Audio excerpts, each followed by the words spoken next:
centimeters long at the moment. When he's fully grown, those tusks will be around about 15 centimeters in length. So they don't get massive like in elephants, but what they mostly use them for, not for defense, is more for impressing the females. What a male dugong will do to show off to the female is actually swim up to her and scratch her back with those tusks. Now if you can imagine, these animals will get up to around about 600 kilos in weight with 15 centimeter long tusks scratching your back. You're going to get some pretty mean tusks.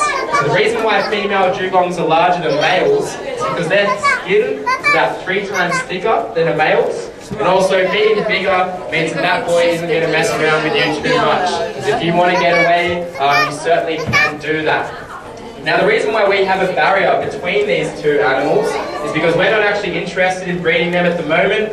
These are actually 2 out of the only 6 dugongs held in captivity in the entire world.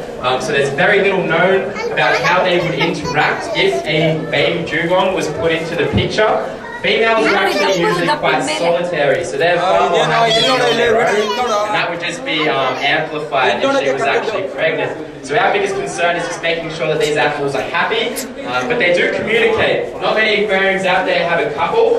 The way that these two talk to each other is through sound.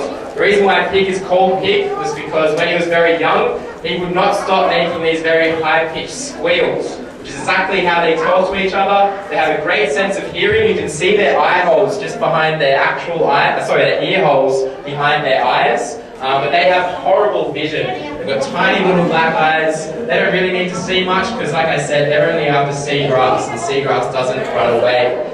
In terms of predators, there's not too many things that can mess with a half-ton dugong, but around northern half of Australia we do get things or animals called tiger sharks. Those sharks can get up to around about 1.5 tons in weight, so they get absolutely massive as well, and they can give a dugong a good run for its money. And also in the northern half of Australia we do get saltwater crocodiles, and if a saltwater crocodile can grab onto a young dugong, it will certainly take the opportunity. We do have sharks in here, but we only have little black-tip reef sharks and a couple of leopard sharks as well. They only get up to around about 2 meters in length, and I can guarantee you they're more scared of Pig than he is of them. But luckily they're a lot quicker, so they can get out of his way. We have some beautiful white-spotted eagle rays in the left-hand side of the tank, called eagle rays because they're very well known for leaping about 2 to 3 meters out of the water when they want to. But I've seen them do it a couple of times in here, so you have to be very lucky to spot that one. Now if you have any questions, please feel free to come up and ask me. I'll hang around the front. Otherwise, pop your heads into this Cos Lettuce Cafe and have a look at how much lettuce we have to deal with every single day for these animals. Thanks for listening and enjoy the rest of the aquarium.